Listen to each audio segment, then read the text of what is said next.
Hi, this is Michael Buffer, and welcome to the Boxhard podcast. Hello, everyone. This is Mikey Garcia. Yo, it's your boy, the odd guy himself, Malik King Scott. Hi, I'm Charlie Edwards. This is Fast Eddie Chambers, and you're listening to the Boxhard podcast with my main man, Joey Coastman. Hello everybody and welcome to episode 110 of the Boxhard podcast. I am your host Joey Coastman. Ayaz is again not with me because of some personal family issues, so he couldn't be here, but we've been replaced by Mr. Eddie Chambers, of course, the former heavyweight world title challenger, friend of mine personally. Eddie, thank you once again for stepping in Ayaz's shoes and replacing him. Not a problem, my man. You know I'm always available for the show, bro. Yeah, man, I really appreciate that. Right, let's dive straight into the reviewing. So we're going to talk about the fights, of course, from last week. There was a fight on Friday night, if I'm not mistaken. I think it was at the Federal Event Center, if I'm not mistaken, in Michigan, in Flint. It was the hometown of Anthony Dirrell. Top of the bill. Anthony Dirrell, 30-1 with one draw, took on Dennis Duglin, 20-5. Obviously, UK fans know Dennis Duglin for being stopped by George Groves once upon a time, but Dennis Duglin came on the show about 2 or 3 weeks ago now. Real nice guy. And he was clearly saying to me that he was so happy about this fight because he believed that he'd been given sufficient time to prepare for a fight, which is a rare thing in his case. But unfortunately for him, he didn't get the win, but it was a strange one. I know that you haven't seen this fight, Eddie, but what actually happened is it went 6 rounds and then it ended on a technical decision because there was an accidental head clash, and I think Anthony Dirrell got a little bit of a cut on his eyebrow, just above his eyebrow, and there was pictures going around of this cut and it just looks so small, like it just literally just looks like a little paper cut. I know it couldn't, but yeah, people were raging, saying that, it was just crazy how the fight got stopped because of this cut, and apparently it was a real kind of like close fight after those 5 or 6 rounds there. So Dennis Duglin believes that he was winning the fight by a round. Of course, he just come up a tiny little bit short. I think the judges maybe had it something like, I think because it was a technical decision, I think the 6th round was scored. I think they had it something like 4-2, maybe even a little bit closer. I think there might have been a 10-10 round in there. So hard luck once again for Dennis Duglin. Anthony Dirrell now 31-1 with one draw. Not very impressive from him, but he gets the win. Also on this bill, Jamonte Clark, 12-0, defeated Dominic Dalton, who is 19-1 with one draw. That was a majority decision in favour of Jamonte Clark. I haven't seen too much of this Jamonte Clark, but he seems like he's a decent fighter. Eddie, do you know anything about him at all?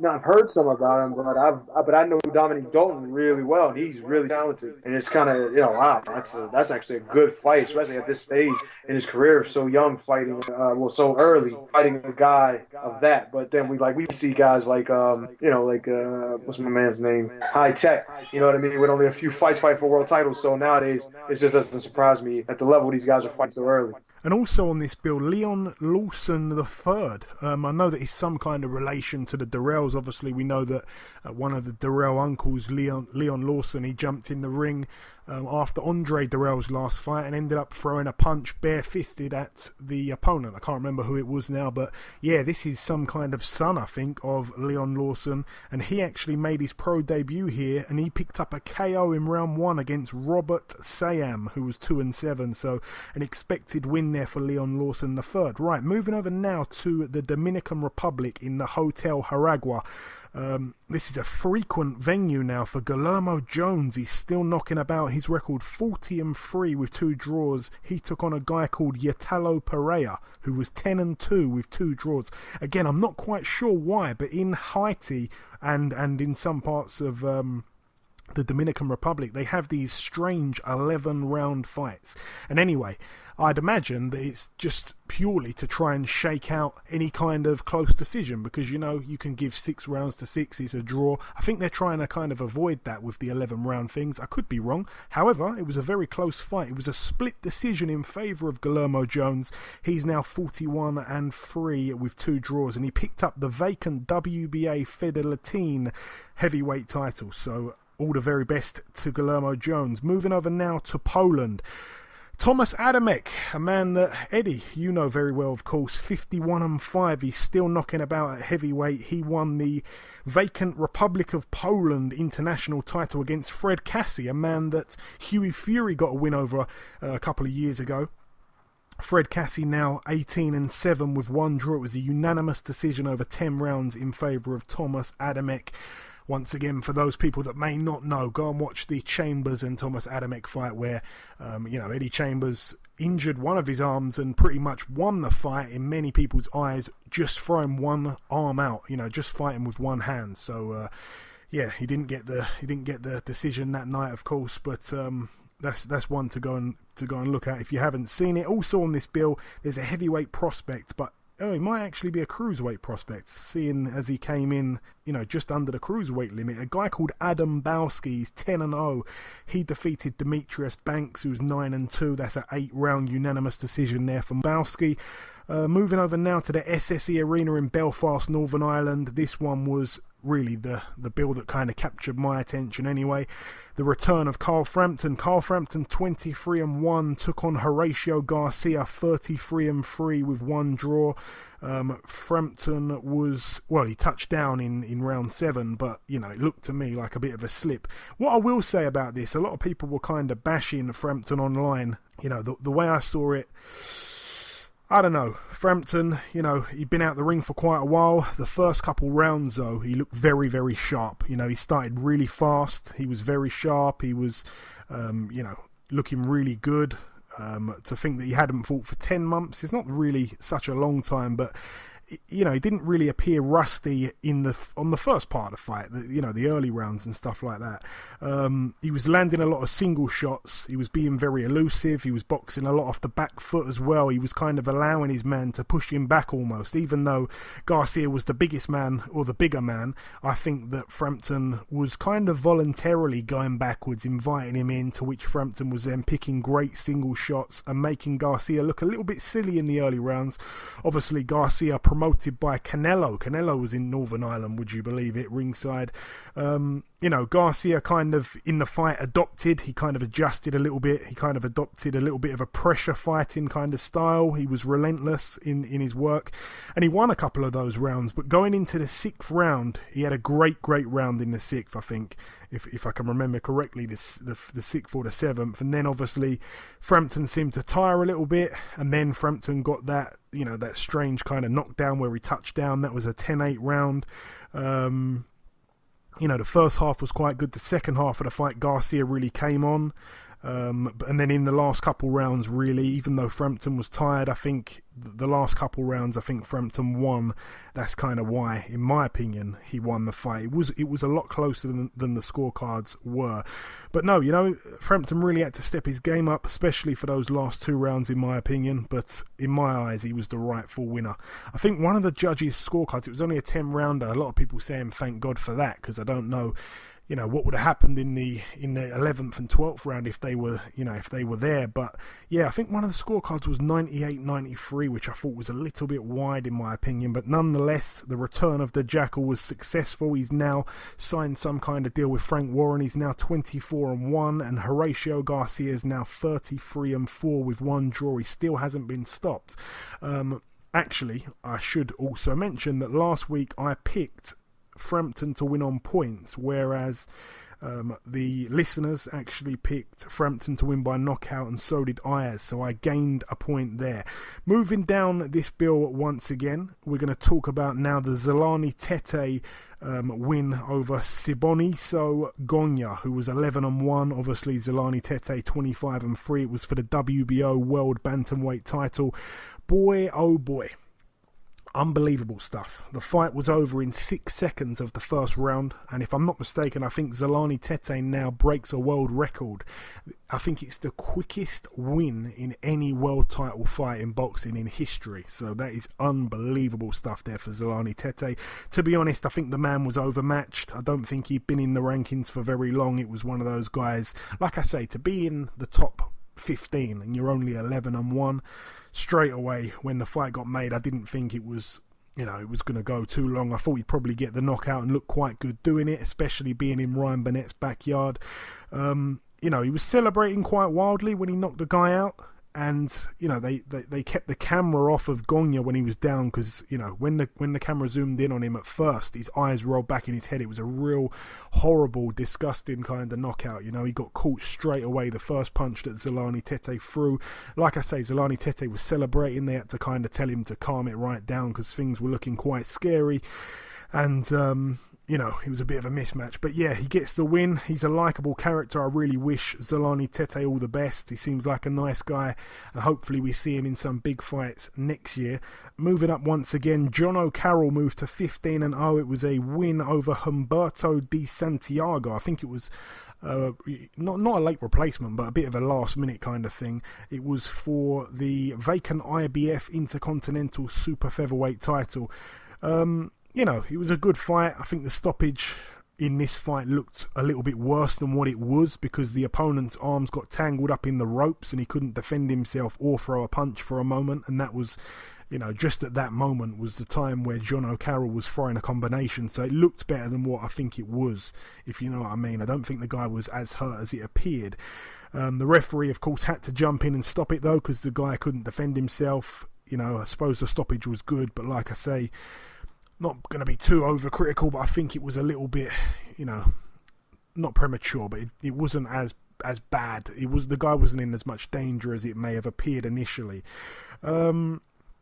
Also on this bill, what else have we got? Paddy Barnes moved to 5-0. He also picked up the vacant WBO Intercontinental Flyweight title against Elisa Quezada, who was 21-6 with 3 draws. It was a KO in round 6 for Paddy Barnes.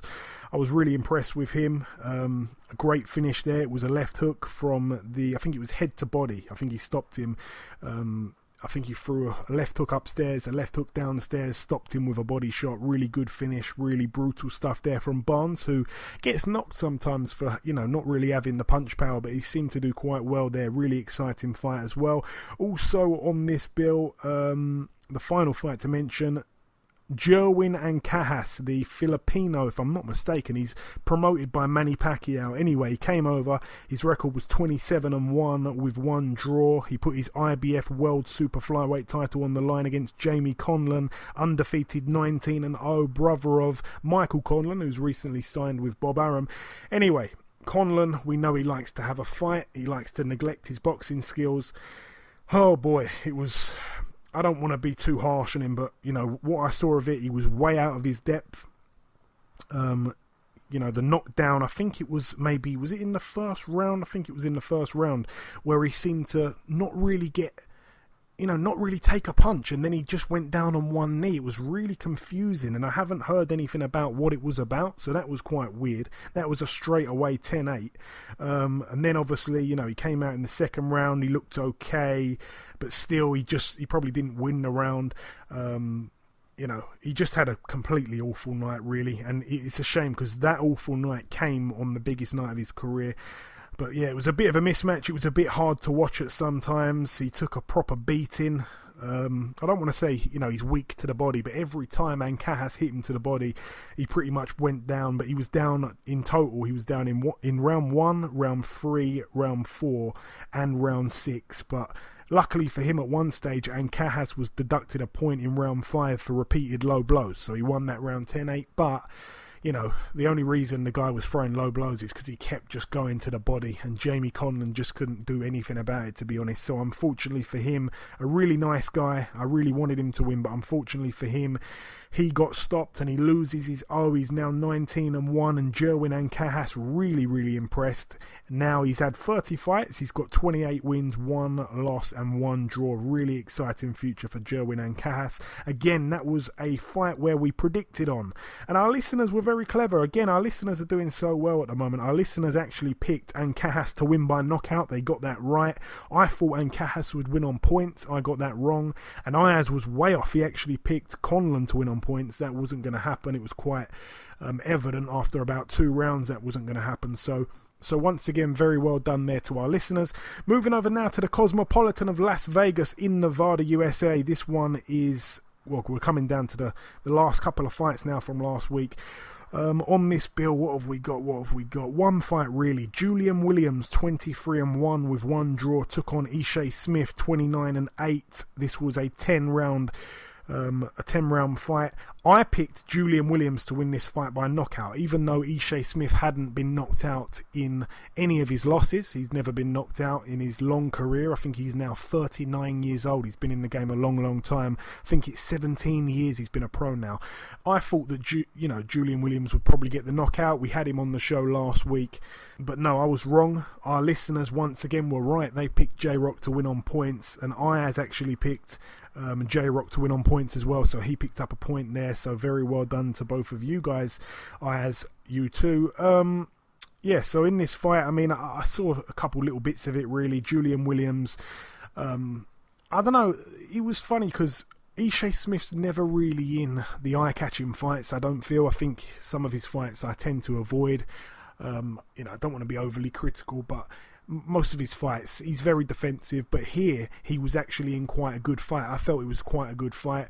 I know that Julian Williams doesn't actually have a promoter, so when it went to the scorecards, I thought the fight was a lot closer than what the scorecards were, and I thought that if there was going to be any closeness, any kind of controversy, I thought that Ishe Smith would benefit, seeing as it was a Mayweather Promotions card. But it wasn't that way. I think Ishe Smith 41.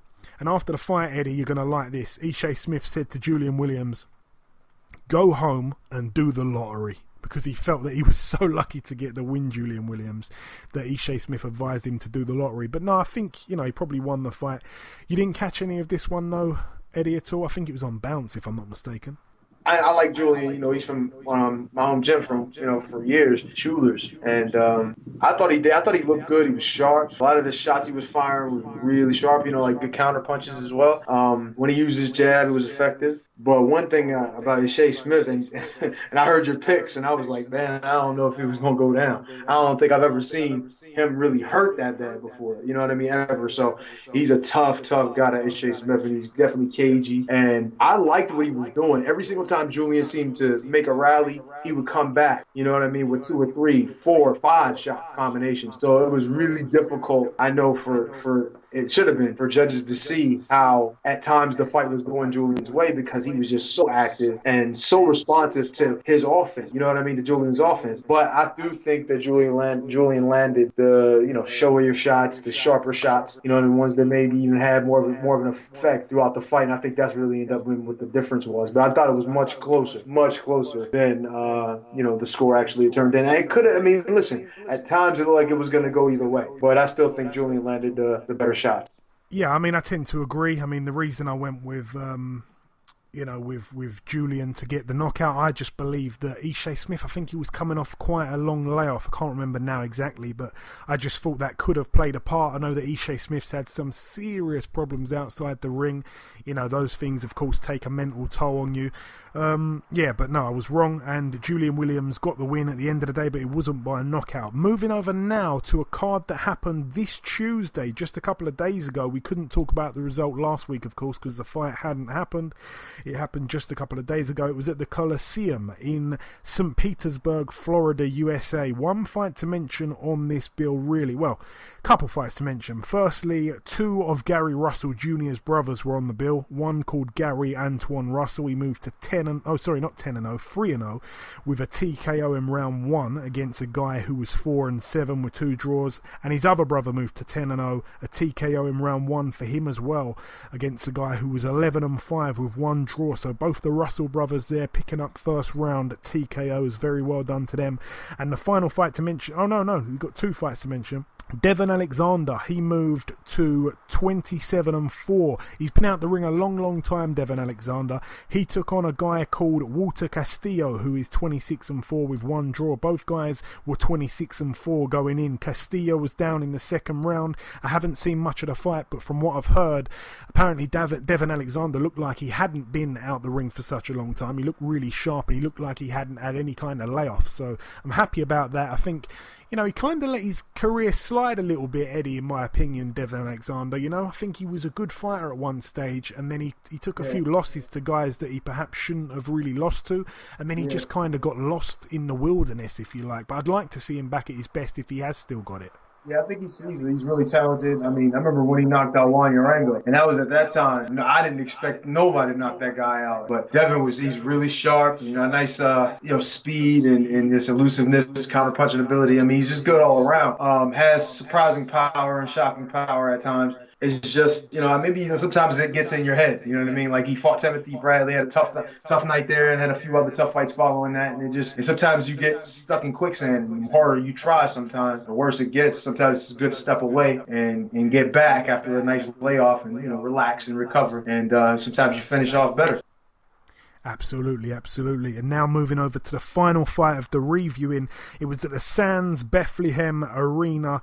I think it's called the Sands Bethlehem Event Center. It's in Pennsylvania. Is that anywhere near you, Eddie? That place? Yeah. It's actually it's a little ways away. It's maybe like about 45 minutes to an hour away. But yeah, it's close by. It's not that. Is it right? Is that right? The Sands. Is it the Bethlehem Event Center? Yeah. Mm-hmm. Just wanted to make sure I'm pronouncing that right. There was a guy fighting there. He's 14-0.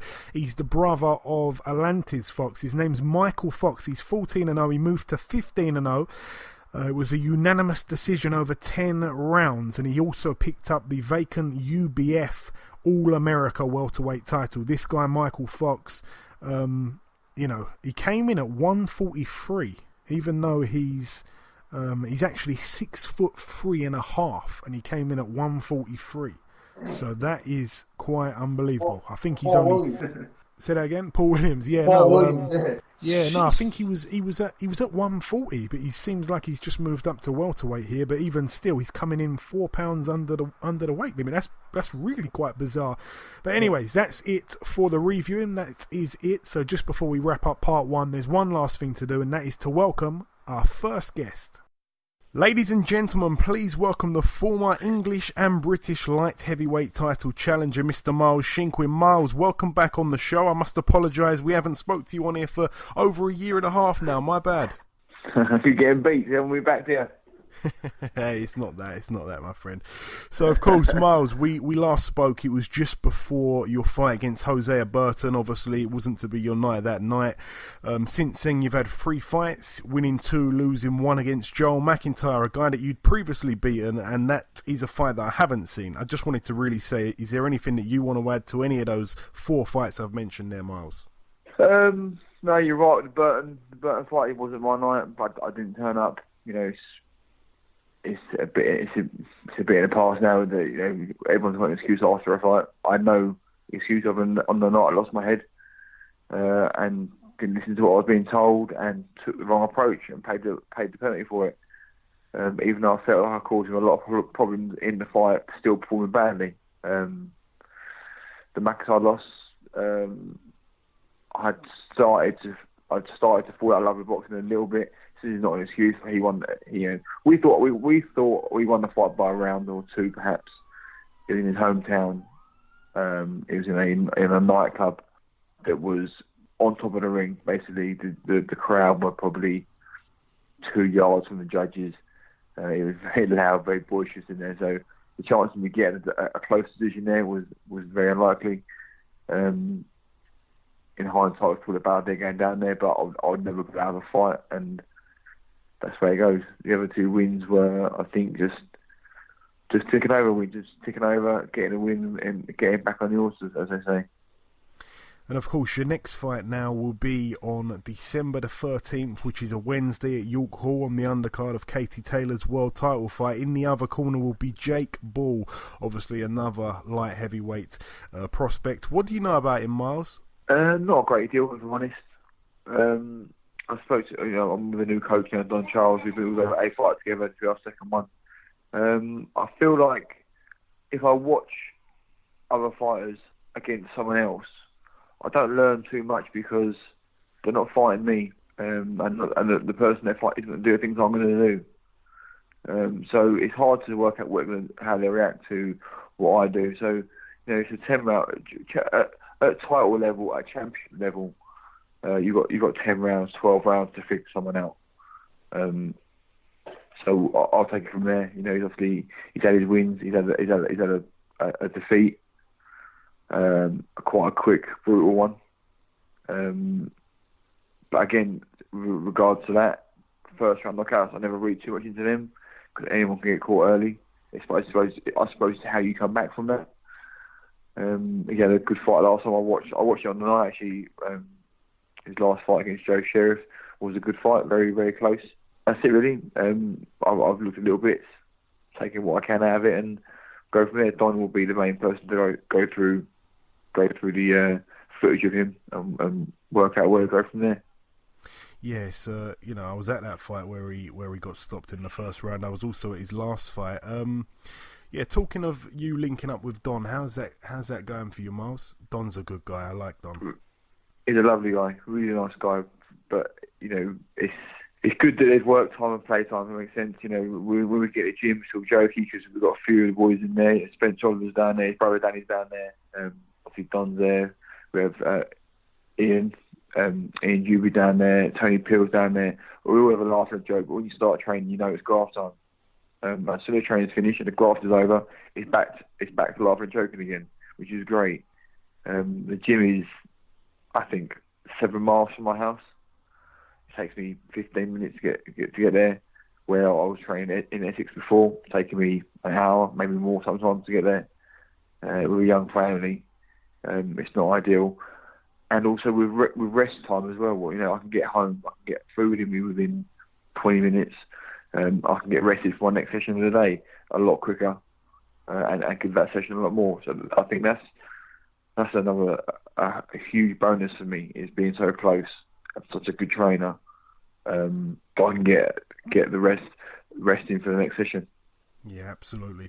And as we said there, Jake's only loss came at, in the first round against JJ McDonough, a bit of a mad fight. Some would say, though, that McDonough probably isn't as good as Hosea Burton or Joel McIntyre. Do you believe that? Well, I think it's quite clear he's not as good as him. Hosea Burton, although I think I've got to beat Hosea Burton all day long. I think given the right matchmaking, he could probably go a long way. He's got all the attributes to go a long way. John McIntyre, not too sure on his ability level. Obviously, he's a very strong guy, and he beat what he had to do at night in front of it. That was me, the version of me he beat, should I say. But they were both comfortably beat McDonough. But again, I don't get involved in looking at loops like that, because you go back in the day, Fab Four, for instance, they all beat each other. So who was the best? You could say one of the four: Hagler, Hearns, Duran, Leonard. They all beat each other. But I don't get involved in stuff like that. And like I said to you earlier, it was a 1-round knockout. He got caught. I think he got put in the ropes the first time, and then got taken out clean with the next shot. I've watched that probably twice because it's not really worth watching. Yeah, no. Just I'm thinking there. Like, obviously, the two guys you've lost to, like I say, some would say were on a higher level themselves to the guy that Jake lost to. But yeah, that fight was. Yeah, I've lost at championship level, a decent championship level. I've lost 2 fights, which one of the person I've beat before, and the other person I think it was clear I had the beating of that night. My hand speed, I was causing all kind of, his face was a mess. If you looked at us both after the fight, you'd struggle to say how I lost. His face was a mess after the fight. I wasn't puffing. I was just getting into a bit of a rhythm as it happens, and I started rushing things and made mistakes. And in a British title fight, you can't make mistakes like that. Absolutely. And obviously, we all know that Jake Ball is he's pretty heavy-handed. He's rangy. He's 6'4". He's a southpaw. Do you feel like you're the underdog going into this one, Miles? I don't feel that way. I mean, it will be perceived that way by the public, I thought. He's been seen a lot more. When I have been seen, I've lost. And like I said, the version of me that was seen was the poor version. I said it time and again, and I feel like a robot saying the same thing, but I know what I can do. I know I've done what I've done in the gym. I with world-class people, sparring, training, world-class coaches saying things and things to me that give me confidence. But it's about transferring that to fight night. Before, whether it was experience and maturity, I don't know what. I just feel now that I'm ready to show what I can do on fight night. I 100% believe I will. And do you think that this fight can steal the show come December 13th? Because I, for one, am certainly very excited for this one, man. I really am. Well, from what I've heard, there's going to be 14 fights on the card, so it has to be a hell of a fight to steal the show. But I think that maybe before I've always got into a bit of a rut of trying to excite too much, because I think my fights generally are entertaining to watch. I throw a lot of punches. I have been getting hit a lot of times in recent fights, which is great to watch other people, not so much my family and friends. But perhaps it can still the show, or it depends on what Jake brings on the night. If I'm honest. Yeah, it takes two to tango, of course. It takes, of course, I might clip him early, hurt him, and he goes into a shell for the night and makes a bad fight. You don't know. We'll see. I'm going to. All that matters now is winning. I said before, I said to a few people lately that I've tried to have the perfect victory, the perfect punch, the perfect scenario, but that doesn't happen in boxing. Very rarely does that happen. If it does happen, it happens by chance. Not by chance, but by a mistake by an opponent. And this time, I'm going to. It's just win at all costs. So if I've got to fight for 10 rounds, stay in the tropes, that's what I do. If I've got to box my back foot for 10 rounds, that's what I do. If it means I'm losing after 8 rounds and I've got to go out there and get him out in the last round, that's what I'll do. I know that I've got a load of desire to win, and I'm going to prove it on December 13th. And I remember speaking to you just briefly over Twitter about another fight that happened a few weeks ago now. John Ryder, I remember we were saying he was in for, well, we thought he was going to be in for a tough night against Patrick Nielsen on the Groves and Cox undercard. Jesus Christ, what a win. Yeah, I was there actually. I went to watch that. Credit to John. He's a very, very tough man. Hung around, and now he's got his reward. He's had a couple of, similar to myself, had a couple of blips on the way. They lost a British title, Billy Joe, didn't he? I think lost here and there, and got a chance and taken it. And this is sort of the same situation now. He was put in there, I think, as sort of an opponent, wasn't he, against Nielsen? Yeah, definitely. The same way I think I'm being viewed as an opponent by Matchroom. But they're going to, mistakes are made by people, and this is one by them. Yeah, I was there for that one as well. I think we were speaking beforehand. I'm sure I said to you, give me a text when you get there, but you didn't. No, but anyways. No, you're all right. You're forgiven. But no, of course, George Groves versus Eubank Jr. Now there's been a date now down February 17th, Manchester. Firstly, will you be going to watch it? Secondly, who wins it? Yes, I'll be going. I'm good friends with George, so I will be going to watch. I was right, but it was in London. Of course. But there you go. And it was also, I suppose, going will depend on my next fight date after this. I hope to go. The winner, I feel, will be George, because he's just a bigger, better version of Eubank. I think Eubank's only middleweight, really. He's boxed one top level fighter, I feel, who's when I say top level, I mean in their prime was Billy Joe, and for 6 rounds he was chasing shadows. So I think George can stop him maybe around 8-9 rounds. And also, I want to ask you about a light heavyweight coming through at the moment. I'm not quite sure he's going to be staying at light heavyweight. There's a few rumours, but anyways, the Olympic bronze medalist Josh Buatsi. Have you seen any of him? What's your thoughts on him, Miles? I sparred with Josh about, don't know how long ago now, probably 3 years ago, maybe even more. And at the time I thought, blimey, he's good. And then he goes and wins the bronze medal. So, yeah, very good, very good. Is he going to go down the weight or up in weight? I think I've heard he might be going down. I'm not sure, though. Yeah. I think whatever weight he goes at, I think he'll be a force. Yeah. Looks very good. Yeah, all the best to him, all the best to him. And finally, the final question I'm going to ask you, Miles. If you've got one, you can give it to us. If not, then it's fine. Have you got any kind of prediction? How do you see your hand being raised come December 13th? I'm never going to get into that again. It's sort of it's a bit of macho, I think, all that fight predictions, like how you're going to win. I just want to win and move on. I'm 29. I don't want to be fighting forever if it's not good for your health.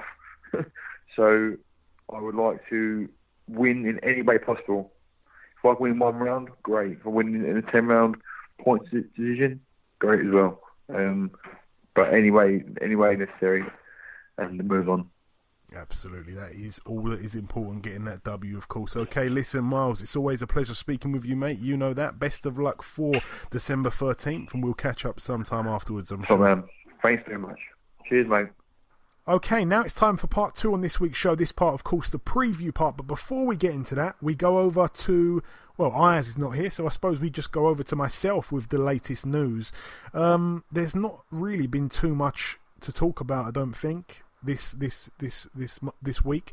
I've asked Ayaz to send me the news. He hasn't got back to me, so what I can really talk about off the top of my head, obviously we know that David Haye and Tony Bellew, the rematch, it was on for Sunday, the 17th of... Was it the 17th? Yeah, the 17th of December. It's now not happening.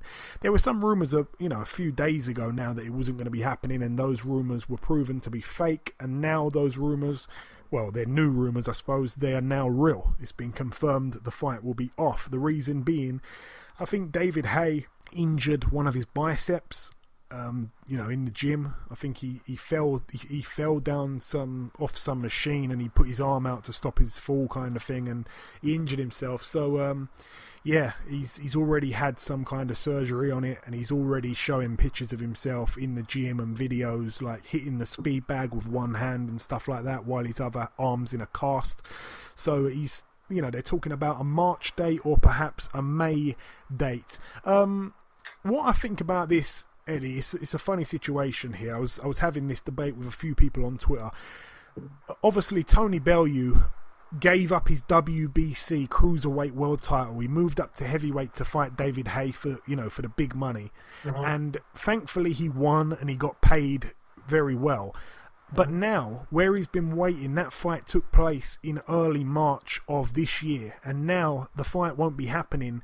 The rematch won't be happening till at least March of next year. So in a whole year, he wouldn't have really earned any money. I mean, of course, he got paid very well for the David Haye fight the first time round, better than he would have got paid probably for any fight at cruiserweight. But the question kind of does, you do kind of have the question, if he stayed there with his WBC title and defended it a few times, would he have perhaps generated more money? And not only that, but 100% his name would have been, on the list of people to be added into the Cruiserweight World Boxing Super Series tournament, which we all know everybody in that gets paid very well. So you do have to kind of question, did he make the right move? I know he wouldn't have known that David Haye would have been injured. And also, I think in some ways, he also wouldn't have known that he would have even won that first fight. I think he's admitted it to himself that he believed in himself, but there was a few things that happened outside the ring, One of them, of course, he sent his family away to a different part of the world on holiday so that they couldn't watch him in that ring. And also, there were rumours that he'd even written a will just in case, for some reason, David Haye, beat him into some kind of condition where he wasn't, he wouldn't be able to sort of live his life the way he was living it, and he wouldn't have, been able to, perhaps never speak again or something like that, some kind of bad injury. The way David Haye was talking, it kind of really got inside his head. Yeah. Do you think he made the right choice, Eddie, staying, like money-wise, staying at, going up to going up to heavyweight and giving up the belt, or should he have stayed at cruiser? What do you think? Well, he was looking obviously at the opportunity of what was ahead of him, with David Haye and him being a big money guy and a big money, opportunity. And it's like when you think about it, you got to look at it, take it for what it is. If the money's there, the fight opportunity is there at that moment. Sometimes you just got to seize it. You know what I mean? You don't want to look at that situation and think, oh, what if this happens or what if that happens? And you want to take the opportunity that's there right then, and it's liquid, it's in front of you. And sometimes, people will say, man, you might not have made the best decision in that. You should have maybe waited it out some. And yeah, sometimes that's right. But you're looking at David Haye and then other options at heavyweight if you win the fight. And the fact that he won the fight now, the rematch possibility is even probably more money. And then if he wins the rematch, and now he's a big star, even more so than now. And then there's opportunities to fight heavyweight champions down the line. You know what I'm saying? And it's not. And we already know, even though the Super 6 thing at cruiserweight is big and the money's, they're being paid well, and yeah, he would probably have better chances of beating those cruiserweights than maybe some of these heavyweights. You still got to look at the opportunity of maybe fighting for a world title and making,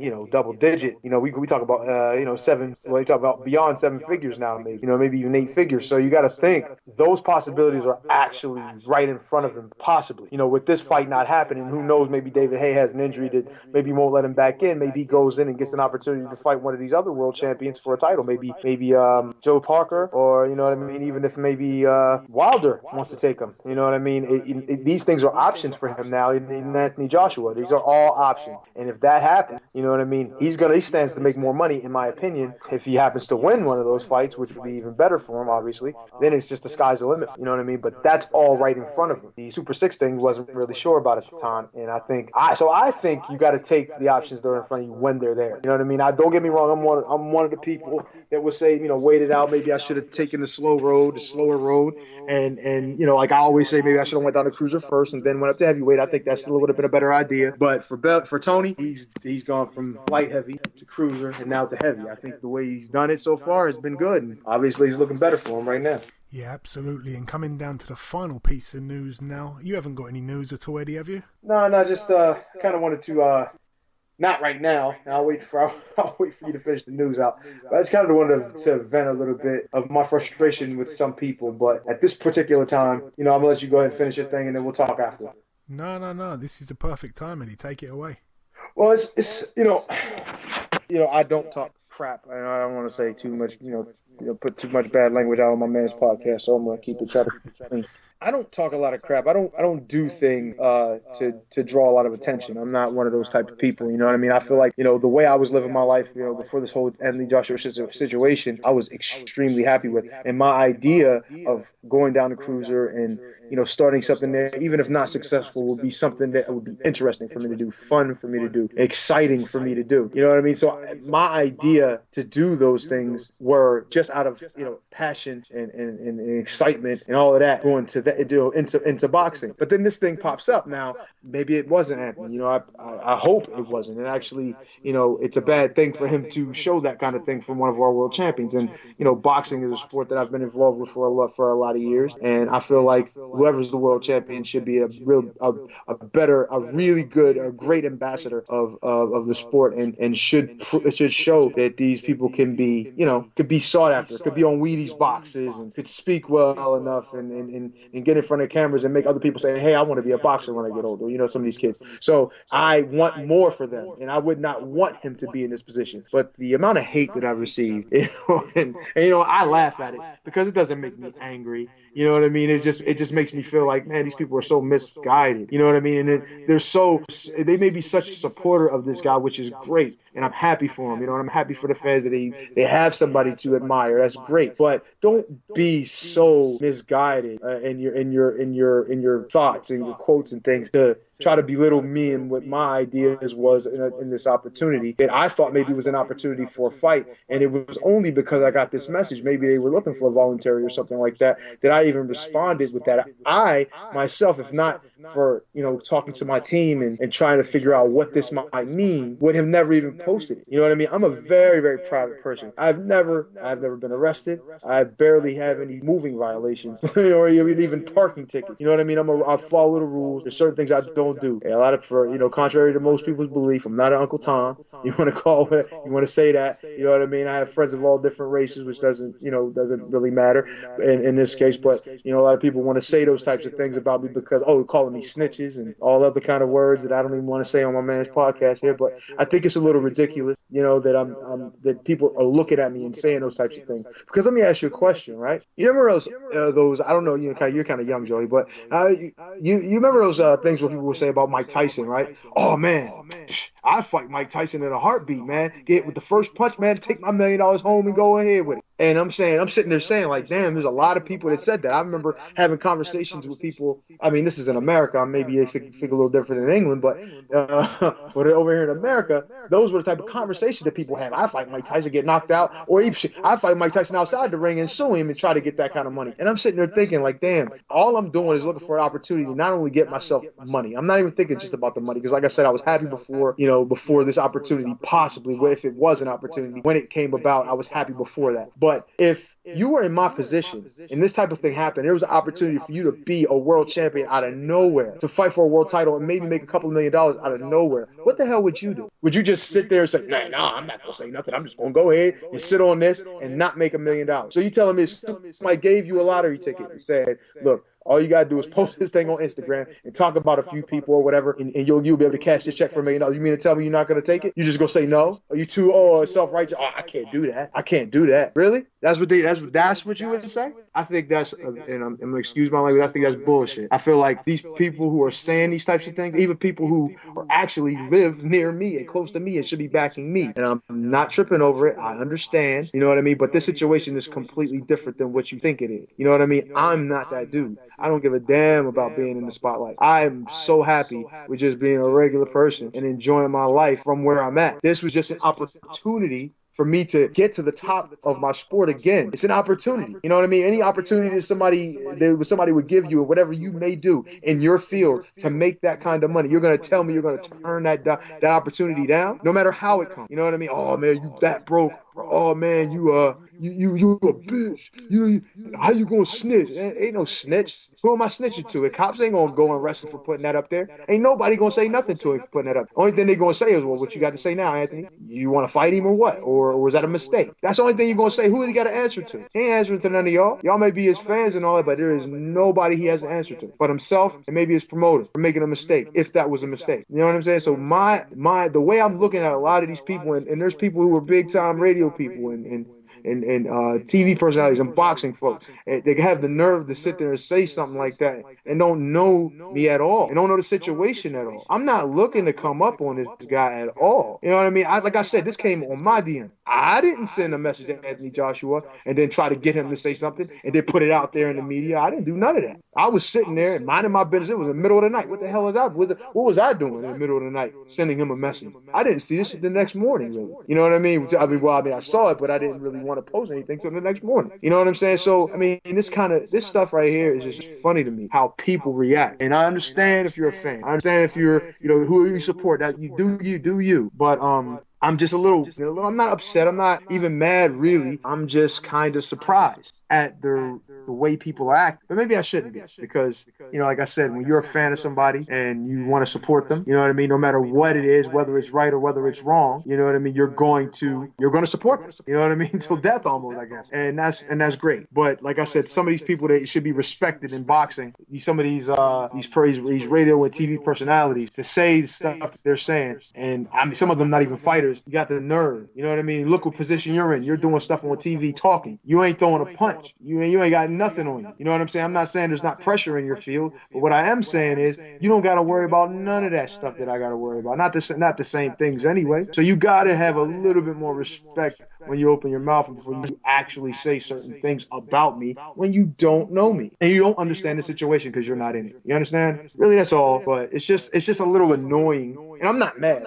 I swear. I know it may seem that way, but I'm really not mad. It's just venting a little bit of the disappointment that I have in some of these people. I'm just disappointed, and how these people are acting. When if the shoe was on the other foot, they would just be in a total different way. It's like I've watched different things. I've watched TV shows, and people would be sitting there, and if somebody found $1,000 or something, and they got it out of an ATM that maybe was broken, and they come out of somebody else's account, they say, oh, I would give it back. Then all of a sudden, right, when they find out that it was the person that they were talking to, they go, oh, no, hold on to that. Maybe give me a couple hours. You know what I'm saying? It's like, well, damn, didn't you just say I should have took the high road? Now you telling me I should spend it or give some to you? And that's how these people are acting. And I just feel it's a little bit hypocritical. You know what I mean? I think these people are a little bit hypocritical, especially the people that actually should be backing me in this. And I'm not asking for you to do that. I'm just saying. It's just a little funny how these people are. And it's cool because they see me seeing a guy in his position and me trying to make a name off it. Like, I can give a flying fornication about the situation in the position he's in. I don't want nothing to do with it unless he wants to fight or something. I'm good over here. Trust me when I tell you that. I don't need that. You know what I mean? I'm enjoying my life outside of it. So I just wanted to say that. You know what I mean? That's all. Just wanted to say that, a little bit of that, and that's all. I'm good. Go ahead, Joey. No, I just want to kind of jump in on that subject. Obviously, you know, I knew I was going to be mentioning this subject, whether or not you was going to be here or not. And firstly, just to kind of reiterate what you said there. Mm-hmm. Obviously, some of the comments that people have been sending to you, you know, some of the names you've been called by, you know, these people that don't know you. I mean, obviously, you don't deserve that. Anybody that has met you, I speak to many. I mean, you wouldn't even be on this thing if you wasn't a good guy. You would say, no, I haven't got the time to do this podcast. You know, everybody that I speak to that's met you, everybody speaks highly of you. Obviously, you're a nice guy. My listeners should know that anyway. But yeah, just talking about the thing as it kind of unfolded. So I was so heavily involved in this on Twitter when it all kind of broke out. And what happened is, obviously, you know, I was on Twitter and Dave Allen actually posted a tweet saying, did anybody see Eddie Chambers' recent tweet on Instagram? So when I saw that, I thought, what's gone on there? So I shot over to your Instagram, Eddie. Then I saw, obviously, some kind of screenshot of some direct messages between you and Anthony Joshua. It was just one screenshot. It was basically him kind of saying, how did it start again? He said, you're a little bitch, never forget it, or something like that, right? And you said, like, sorry, say again? He said, you're a little bitch, remember that. That's what it said. Right, and then you kind of commented back saying, like, what? Why are you saying that? Blah, blah, blah. And that was all there was. And then, obviously, the first thing I did was rung you up and said, what the hell's going on here? And you said to me, at that point, obviously, you said he's replied to what I've said, but I don't even want to post what he said because, you know, I'm not that kind of guy, right? That's what you said. So, again, that was an example that some people may not know, but that's the kind of person you are. You didn't really want to post something negative about him because you knew that he shouldn't have put it out there in the first place. So anyways, obviously a lot of people don't know that sometimes it's not you on your account. Sometimes you've got people handling your account for you. You know, in the end, after some people saying, you know, it's fake, Eddie Chambers is just trying to look for a payday. His career is over. He's just looking for a payday. Obviously, the second part of the message got posted. Now, this part was when people really, and I'm gonna say a bad word as well. They really lost their shit. You know, like they were really like, whoa, he said something racist. Obviously, he said that you're a disgrace to the superior black race, which, as I know and as you acknowledged, you know, saying that one race is superior than the other, no matter which race it is obviously a racist term. Once you did that, people were then saying, oh, there's a space in between.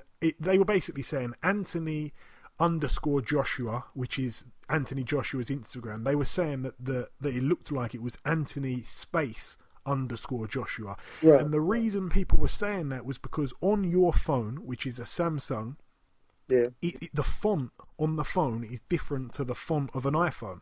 So even though it says the same thing, because of the J on Joshua, it loops round to the left and it's closer to the underscore in the middle than the Y is on the end of Anthony. So it looks like there's a tiny little gap there. But of course, you can't even have a space in the middle of a username on Instagram. So anyway, Eddie Hearn even commented saying it's fake, there's a space there. And then, you know, I was saying, no, you know, it's because it's on two different phones. And then someone, I can't remember her name, it was a girl, she very kindly went on to Instagram on her Samsung and screenshotted Anthony Joshua's page and posted it and said, no, he's right. It looks like there's a space there on my phone. It's just the way it's set up. Now, everyone was saying to me, we still don't believe him, blah, blah, blah. And I said, look, I just got off the phone to Eddie. He's not lying to me. And they're like, yep, he's lying. Get him to post a video, clicking on the DM. So what did I do? I rung you up, Eddie. I said, listen, Eddie, just post this video to make sure everybody believes you now. You know, all the accusations that were being thrown at everybody would all go away. Then, because you probably took about 2 hours to do it because you was in the gym, you know, you're not even paying attention to what's going on social media. Everyone's commenting on, you know, everyone's attacking me saying like, oh, where's your boy? I thought he was going to post this thing. It's all lies. Anyway, you finally posted it, okay? So you posted it. You did an Instagram live video. People were there. Anthony Joshua even tuned in to watch it but didn't say anything. Everybody finally believed you. You put the video on Twitter. Everybody believed you. Now, funny enough, even today, which is, it's been over a week now, I think. No, it's not over a week, but it's been a few days. Even today, some people are still writing that it's fake. Some people are still liking Eddie Hearn's comment when he said that there's a space in there because Eddie Hearn's got so many followers. But if you actually pay attention to the whole thing, even the next day, people were saying to me, see, just another podcast trying to, pretend that they've got exclusive news. And I was just laughing at these comments because I was thinking, look, I'm not trying to kind of say I've got any exclusive news. Just that Eddie's my friend. That's all it is. I wasn't trying to, it was funny, some of the things I was receiving. But anyways. Sorry, you had to go through that too. No, listen, I just saw people attacking you, and obviously I'm like, look, I can't stand for that. So I just had to give some back. It's just crazy, man. It's crazy. But it was crazy. But let me just quickly say, Eddie Hearn, I know that he's done an interview for iFilm London. I know that he did an interview yesterday. So surely, I haven't watched it yet, but surely it must have been brought up. If it wasn't brought up, then I know that obviously Eddie Hearn must have said, look, I'm not talking about that, so don't ask me about that. But they had to have brought it up because it is, apparently Joshua is of the topic. So I might have to check that out. And if anything, I'll let you know what gets said. But yeah, it was madness, but we all now know that it was not any kind of hack or any kind of Photoshop. Honestly, some of the people that were, throwing these accusations, Eddie Chambers wouldn't have a clue how to work Photoshop to save his life, to be honest. That is true. And yeah, obviously another theory that he got hacked and all these things, and some people don't look close enough to find out that he sent one of the messages, the first message saying, you're a bitch and all these things. He sent that message on the Monday or something, and then you replied, and then he replied again on Thursday. So it went on about 3 or 4 days. I actually had one guy, I actually can't remember his username, but I'd like to shout him out, because this guy, he was the one saying, yeah, where's this video then? You said he's going to post this video. When you ended up posting the video, I said to him, look, here's the video. Then he said to me, I think Anthony Joshua's, he must have just sent the message when he was drunk. And I said, okay, so he's been drunk for about 4 days then, yeah? And he went, no. He went, no, I was just joking. Maybe he got robbed. And I'm like, okay, 6'6", Anthony Joshua, heavyweight champion, he got robbed for his phone. And he's tweeting and he's Instagramming in between being robbed. Okay, mate.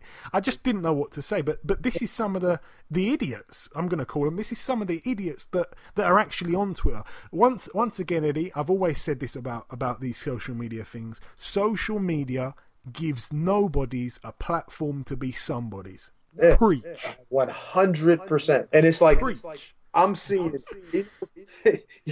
Definitely preach. But what? I'm just seeing it, and it's unbelievable. And it's like, dog, I've done some things in boxing. I'm not happy with everything I've done. I wanted to be a world champion. I wanted to make more money. Yeah, I still am at it. I still want to go down in weight. I'm still excited about trying things. But it's all about that. It's about the sport for me now, more so than the business. I'm just trying to enjoy it, because I feel like if you enjoy it, you'll do better.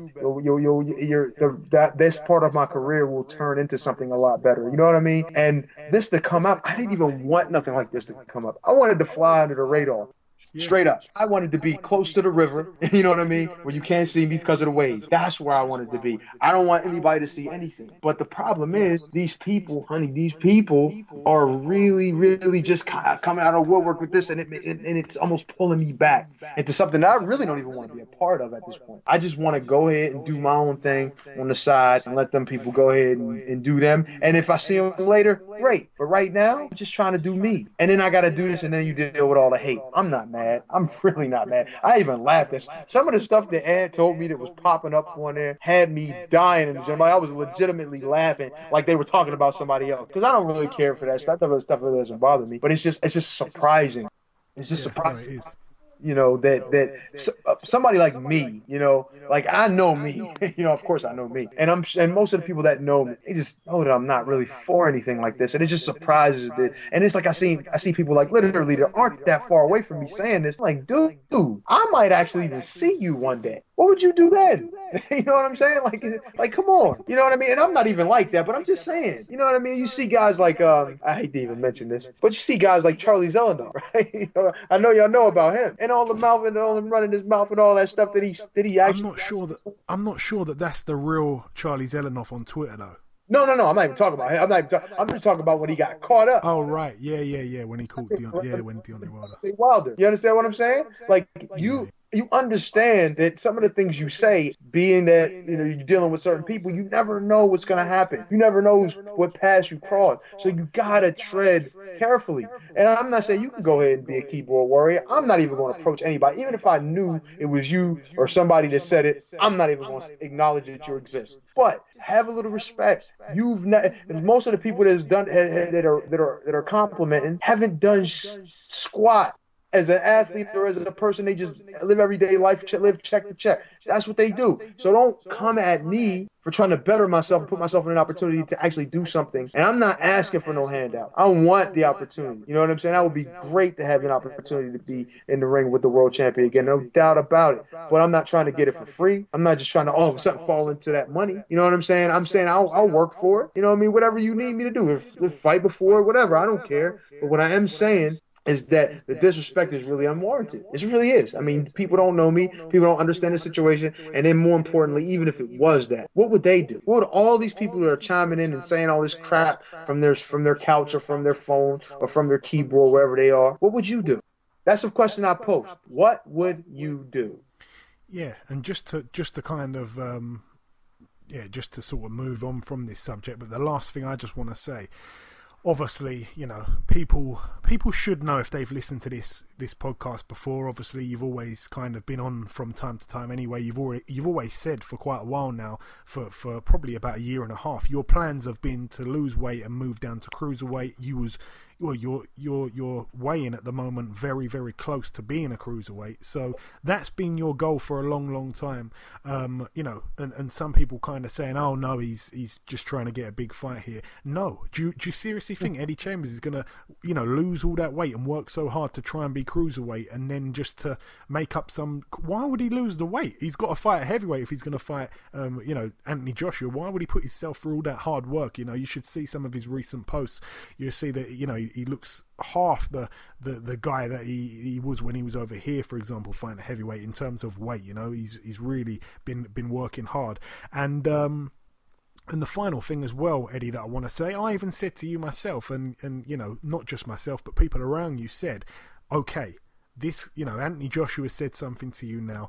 Now, if you turn around and do a video and, say this and start, attacking him and saying bad things about him and all these things, you can probably have a chance of really heating things up and probably have a better chance of getting the fight instead of just sitting there going, oh, was it really him? Like the way you are, you're so humble that if you were truly trying to chase a big fight, you'd be doing some Shannon Briggs crap right now. You know what I mean? Yeah, 100%. And people around you kind of, including myself, I know that that's what you'd have to do to get it, but it was clear in your actions that you were not trying to brew up some kind of fake grudge match. It was just simply, you got a message, you wanted to know what it was about, that was it. You didn't do anything else. But it's mad.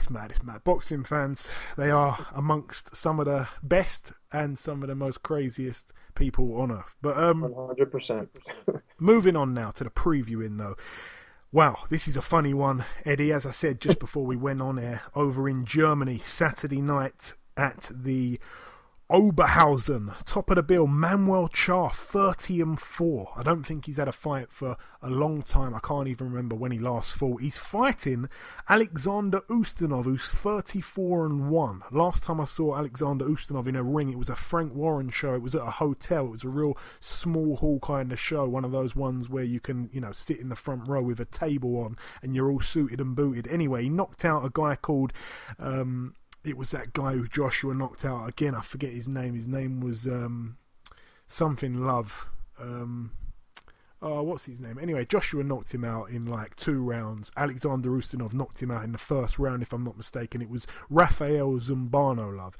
Anyway, these two guys, God knows how, but they're fighting for the vacant WBA World Heavyweight title. I think Ustinov was quite highly ranked with the WBA, but Manuel Charr had no idea he was anywhere near the top 15. But boy, oh boy, it's happening. And on Saturday night or on Sunday morning, someone is going to be crowned the new world champion. Obviously, obviously the full WBA super champion is Anthony Joshua, but we will see here the regular belt go to one of these guys. It's a bizarre situation, Eddie. It's I'm sure fights like this kind of make you kick yourself a little bit. It does, and it's funny. It's something like this is going on the back of what the situation with me and Anthony Joshua is going on, and they're coming at me and not looking at things that are just literally bang right in your face. I mean, some people maybe don't even know about this fight that is even going on. But I mean, to have something to say about what I'm doing, if I'm even doing it, then you see something like this on the back end. What if I was put in the same situation as Manuel Charr? What would I kind of wish then? I can't. No, I was just going to say I kind of wish that Manuel Charr or Ustinov didn't send you that DM instead. Yeah, the only thing is, I'm good. Well, Ustinov would have been more likely, but Manuel Charr, I'm actually good with him. I like him. He's a good guy. I met him on several different occasions. He's a nice guy. No, but I'm just saying, in the situation, you met Ustinov as well, though, right? Yeah, I did. It was we were actually entertaining the idea of a fight with him. Because when Tyson, his uncle passed and he wasn't going to be able to fight, we were actually thinking about covering for that, and we were going to, and then they ended up saying, never mind. No, we don't need that. You know what I mean? And moved on. But yeah, it's just so funny.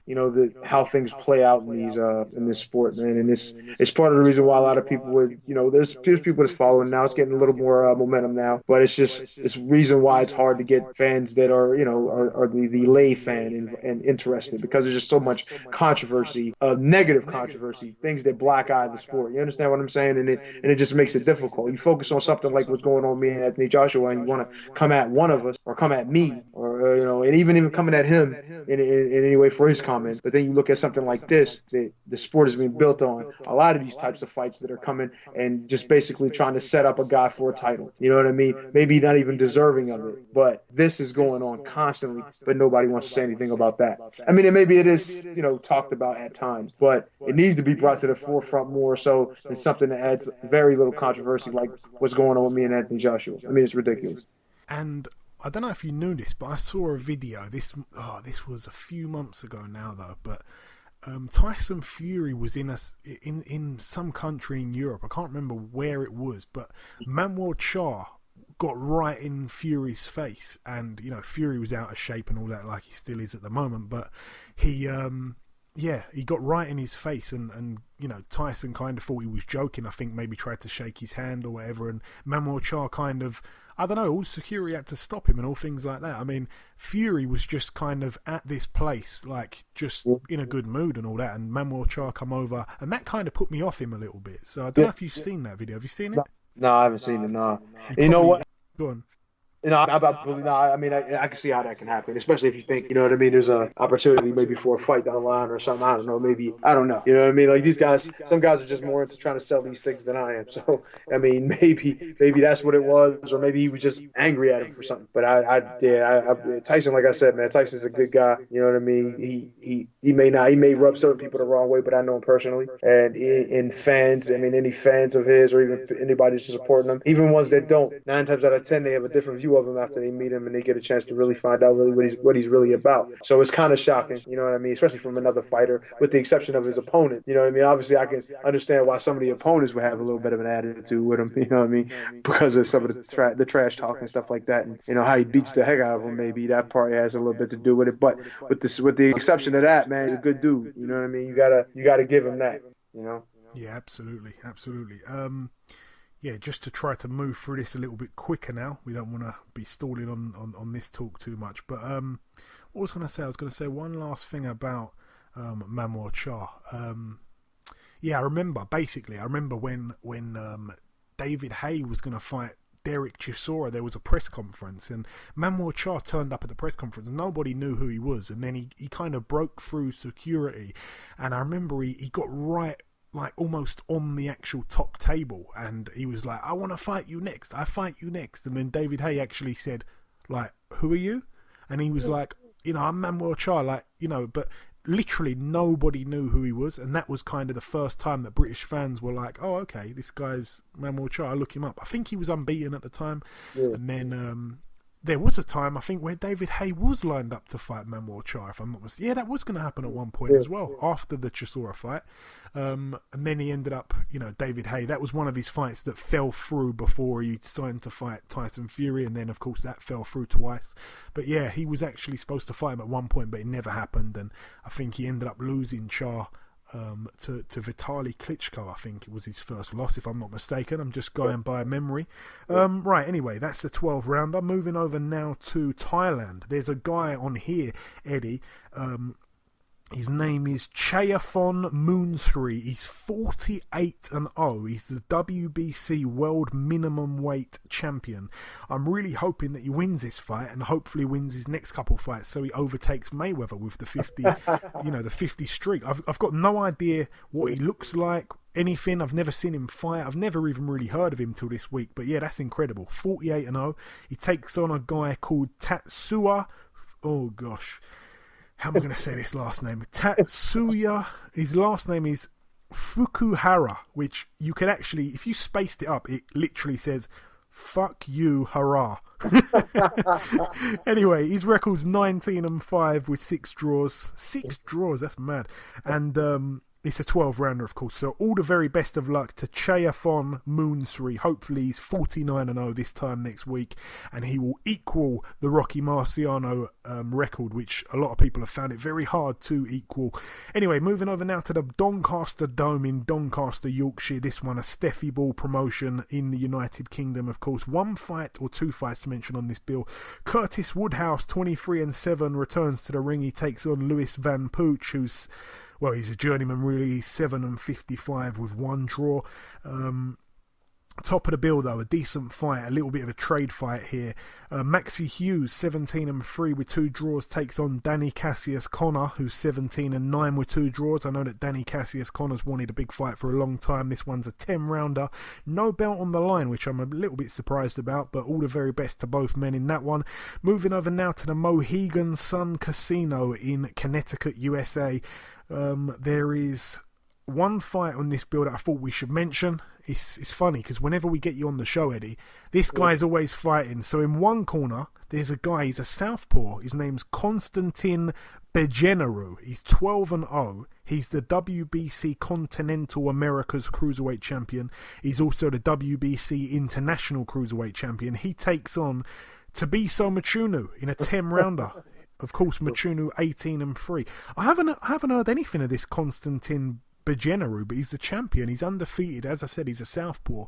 Have you heard anything about him at all? No, this is the first time, man. This is the first time I heard something about him. You know what I mean? It is funny how Chuni's always fighting when I'm doing a podcast. It's like he's just haunting me, it's like a bad dream right now. No. Yeah, I always hope that he loses when I see that he's fighting. It's really bad. Yeah. You know what though? And a fight that we had, it was bad in the sense that it was just more skill and we were trying to figure each other out. You know what I mean? And I just wasn't sharp as I needed to be. And he was on his game, and he figured out how to find a way. And he figured out how to find a way. He found a way to win without putting himself in too much danger. You know what I mean? And me also trying to fight on the back foot while I press him was difficult because I'm not used to that style. You understand what I'm saying? So it kind of threw the situation, and it really made it like it was like how do I put it? It's like a stalemate in most parts of the round. And then he may throw a few more, land a couple, or maybe not land any, but just was more active, and then he wins the rounds. You know what I'm saying? The rounds weren't like super wide, but when he's the only one doing work and I'm trying to figure things out and trying to dominate, it's just not going to happen. You gotta be. That's what I try to tell some of the guys that I work with too when I train with them and train them, is that you got to be okay sometimes with only winning the round by a little bit if you can. You know what I mean? You just got to put extra work in. So I wasn't able to do it that night, and that's why it turned out the way it did. And let me ask you this, Eddie. This is a little bit of a penetrating question, actually, and I just want to give you 30 seconds before we move on to something. For those people that may have seen that fight between yourself and Machunu, that's of course your, the only fight you've had at cruiserweight. You're trying to go back down to cruiserweight. People may watch that performance and go, man, what can you do now at cruiserweight if you weren't good enough to beat Machunu that night? What things can you do differently to be a much better fighter than the Eddie Chambers we saw that night? one thing is for sure, I can definitely prepare better. You know what I mean? Like I was in good shape. You know what I mean? I made the weight. I felt great. The problem was that doesn't necessarily mean that it's going to equal great results if you're not sharp. You know what I mean? I'm sharp-ish. You know what I mean? All the time. When I throw punches, they tend to land a lot. You know what I mean? I'm good on pads. I'm good with sparring. I'm good with the fights 99.9% of the time. However, if you're not paired, and for someone, and this guy, there wasn't a lot of video on him. You know what I mean? He was 5'8". You know what I mean? At cruiserweight, 200 pounds. He's very low to the ground. He fought in a way where I had to put everything on the line while he just took what was available. And not only that, you got people behind you pushing you. You got to knock this guy out. You got to knock this guy out. That kind of pressure makes you look for that only. You're only looking for the spectacular. You're not looking to win the fight. You're looking to knock a guy out and dominate the fight. That's not how boxing is. That's not how fights are won. Fights are won by doing what you do, handling business round by round. And if the knockout comes, it comes. But the way that if you're pushed a certain way, you know what I mean? Sometimes it just doesn't work out. And if that's all you're looking for, you can get stuck. You can be in quicksand. Where the harder you work at something, it continues to go down the hole. And that's exactly what happened. But now I'm going to prepare like I'm a cruiserweight and like I'm a lighter weight fighter. I'm not going to prepare like a heavyweight. I was sparring still with heavyweights at that. And I was so much faster than the guys I was in the ring with that I wasn't even prepared mentally at all for if he was fast at all. You understand? Or sharp at all. You know what I mean? All I was looking at was, okay, well, I'm a lot faster than the guys I'm in the ring with, and hopefully that's the case when I get in there and fight. And that's just not going to work. Got to get in there with the guys at a different pace that are moving at a different pace than you in order to get on that same level. That's what I had with Tomas, and that's why the results turned out the way they did, even though I lost. You know, and I was much better prepared for picking up the speed, and that's the difference in the fight. Should have been the difference in the fight. But in the case of the cruiserweight, wasn't prepared like I needed to be. However, it was his night. I'm not taking that away from him. And moving over now to Madison Square Garden, the theatre, though, this one in New York, USA. This one's going to be on HBO. A couple fights to mention on this bill. Firstly, Sullivan Barrera, 20-1. A guy that, really and truly, I think, I don't know if he's really being managed correctly, in my opinion, or promoted correctly. I think that he's kind of like, like they say there's this club in boxing, it's like the Who Needs Him club. I think he's like the star member of that because he's just a guy that, he's a hard man to beat. Obviously, a Cuban, and he's a tough guy. He gets up off the floor and wins. He can punch a bit himself, and he's just a real tough guy. The only loss, of course, coming to Andre Ward, but no, he just, he should have been really fighting for, I think, one of the vacant belts. I think in the end, Dimitri Bivol ended up fighting that guy, Trent Broadhurst, who was ranked like 11th or whatever, and he really should have got the call for that. So I don't really know what's going on with him, but I feel quite sorry for him. His English is terrible. Sometimes he tries to tweet on Twitter like his frustration, and it just don't even make any sense. So I do feel for him, but yeah, he's 20-1. He takes on Felix Valera, who I think may have been an Olympian. I'm not quite sure, but Felix Valera can punch as well. He is 15-1. That should be a really, really good fight. Did you say something there, Eddie? No, I'm just listening, my man. No, that should be a really good fight. That's a 10-rounder. Also, a fight on this bill that is quite intriguing for me here. Jason Sosa, a man that's been on the show before, of course, former world champion, 20-2 with 4 draws. He was supposed to be fighting somebody that I've completely forgotten who, and he's now fighting a little bit of a late replacement. He's had a couple weeks to prepare for him, I suppose. Yuriorkis Gamboa, who a lot of people would say is well past it. He's not really looked himself recently, but it's very hard to kind of be prepared for one man, and then Yuriorkis Gamboa, no matter what kind of shape he's in or where he is at in his career, it's very hard to kind of prepare for him in a quick change, if you like. Obviously, Yuriorkis Gamboa, 27-2. Yeah, I actually think that's a tougher fight than some people believe it is. I think maybe Jason Sosa wins, probably on points, but I think that's a tough fight, Eddie. Have you got any kind of opinion on that?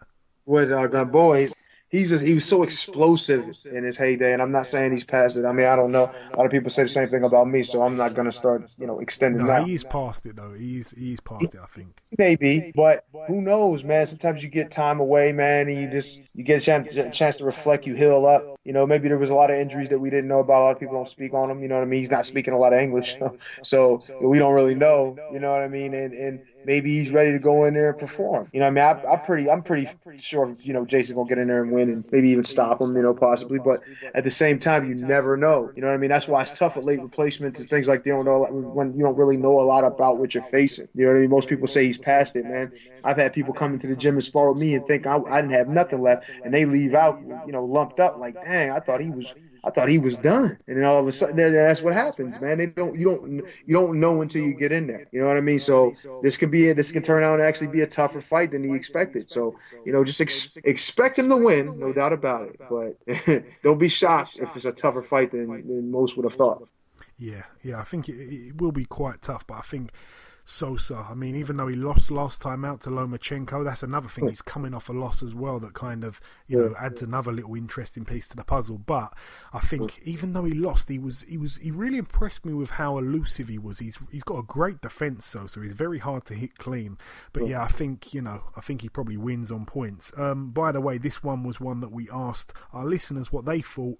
Our listeners at the moment is actually at 31% for Sosa to win by knockout, which is shocking, and the other 31% is Gamboa on points. So I'm going to have to give that a retweet just to kind of get an extra couple of votes, just to make sure that there's a definitive choice there. But right now it's looking like Sosa knockout or Gamboa points, so I'll give that a retweet, and by the end of the show hopefully we will have a definitive choice. I'm actually going to go with Sosa on points. I've got to speak to Ayaz as well just before the show ends. I'm going to have to get his predictions as well.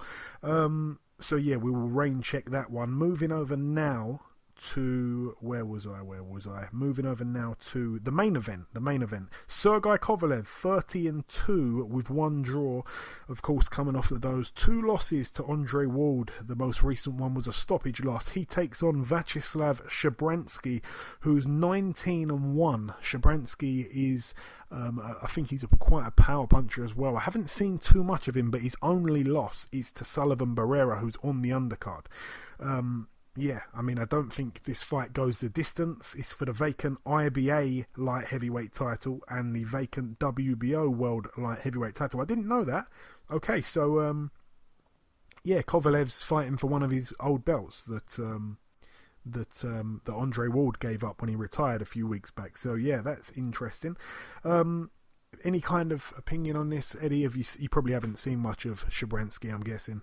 No. I mean, I just feel like this is all about. Well, he's a power puncher, but being that he lost to Barrera, styles make fights. We don't know what it'll turn out to be when he's in there with Kovalev, and maybe Kovalev's taking a step back. You know what I mean? I mean, sometimes you hear things about certain guys, and whether they're willing to take advice from their corner and listen, and you don't know what you're gonna see when they get in the ring. You know what I mean? You have a corner for a reason. You have supporters there for a reason that's looking out for you. You know what I mean? So if you don't listen to them, you just go out there and do your own thing. Sometimes you're taking it in your hands, and if you can't see you don't see everything that the corner sees. You know what I mean? So you can't always rely on one particular thing that you have. Sometimes you gotta use your resources. You know what I mean? And if you have good ones in your corner, you gotta use them. You know what I mean? You can't go out there thinking you will just knock everybody out, because that's not how it works. Sometimes you might get dropped, and you gotta figure out how to come back from it. You know what I mean? He's not used to coming back off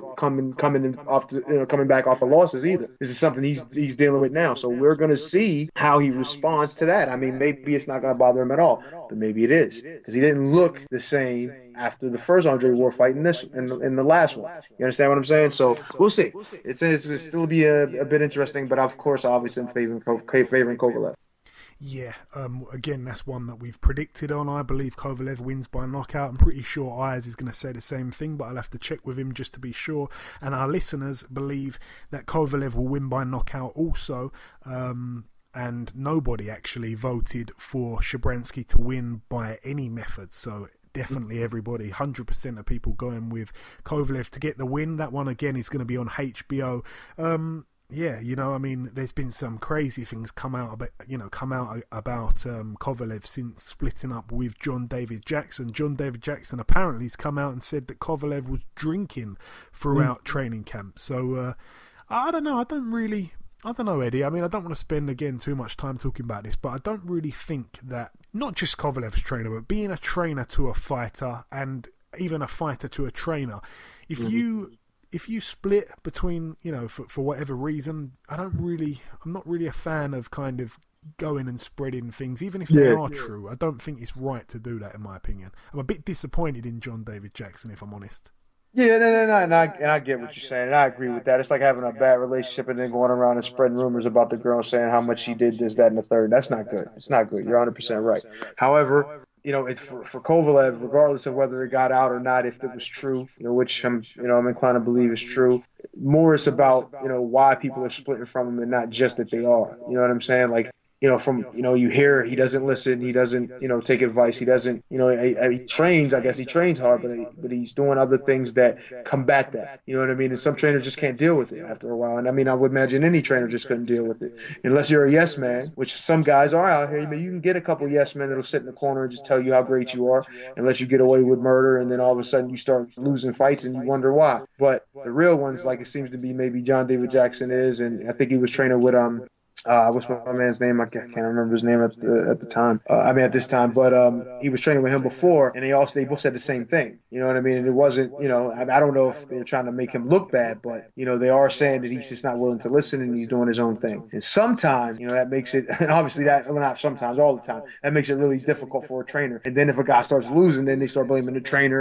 and in reality, it was probably the fighter. So yeah, it's just a tough situation. Hopefully he can. Get himself together and go on in and win some fights, maybe stop drinking. You know what I mean?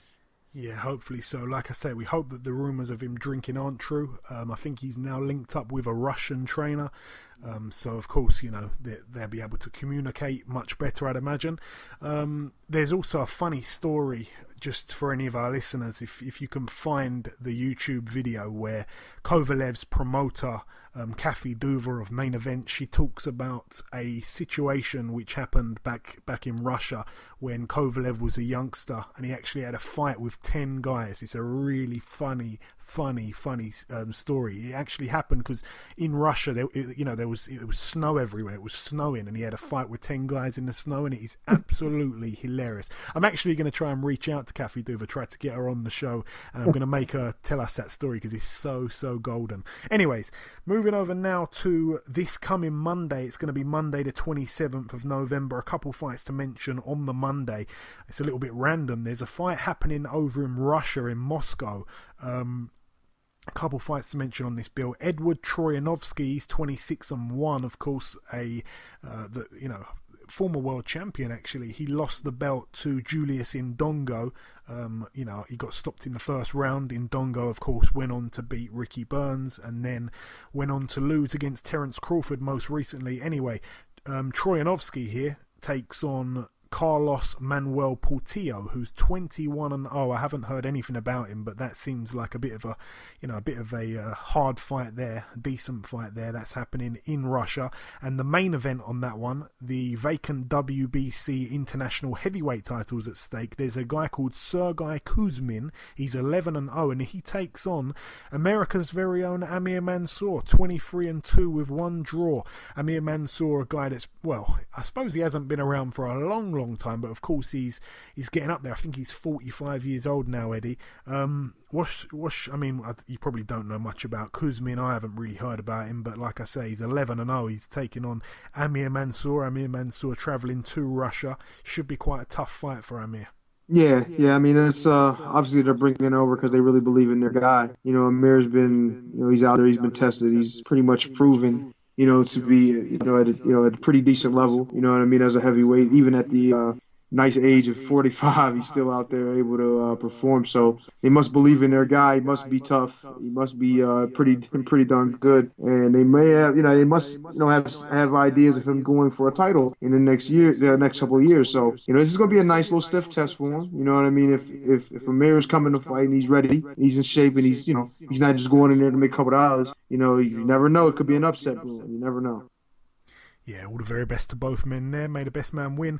And finally, the final bill to mention. It's also happening on Monday in London. I'm not quite sure where it's happening, but anyways, Sonny Edwards, the brother of Charlie Edwards. Anyway, Sonny Edwards is 5-0. He's fighting for the vacant WBO European Super Flyweight title against Ross Murray, who I don't know anything about, but he's 6-0, so hopefully that's a good fight. That's a Frank Warren card there.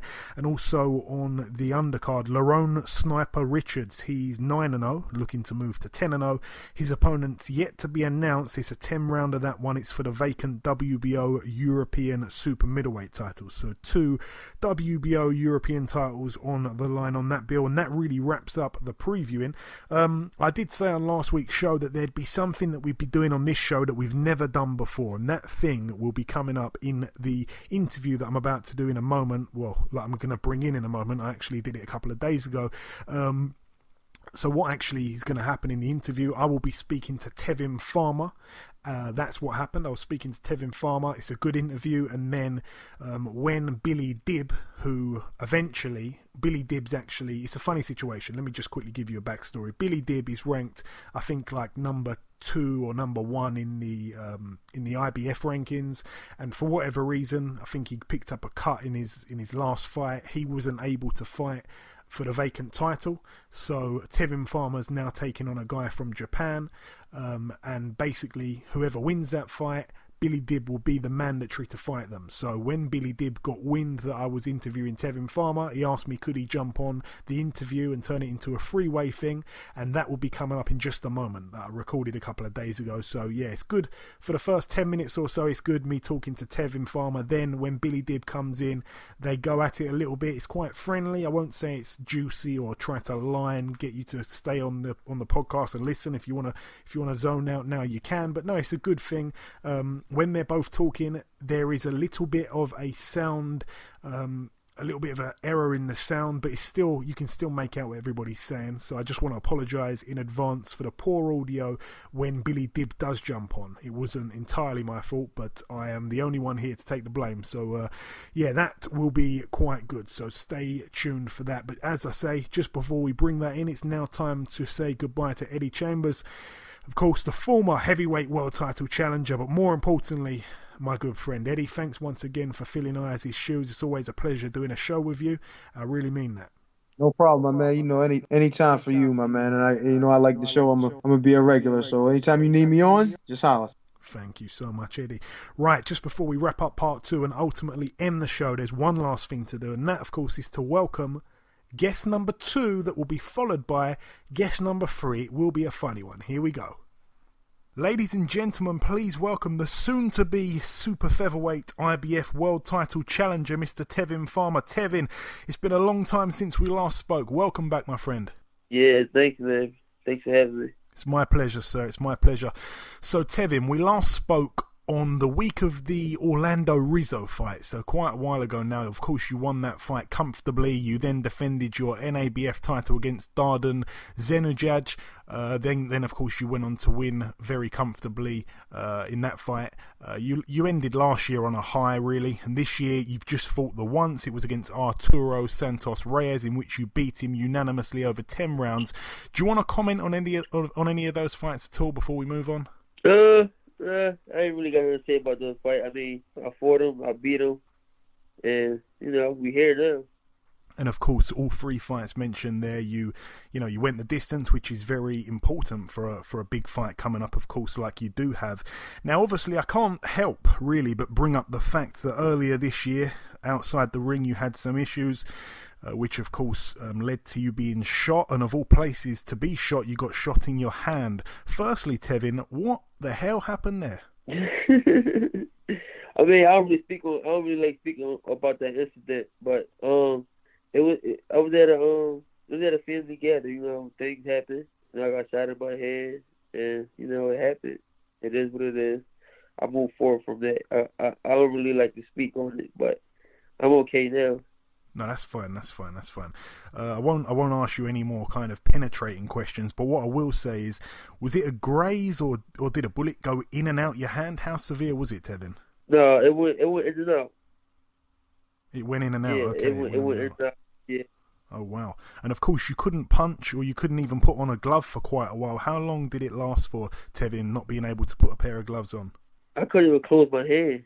Oh, how long did it last for? I couldn't close my hand at all.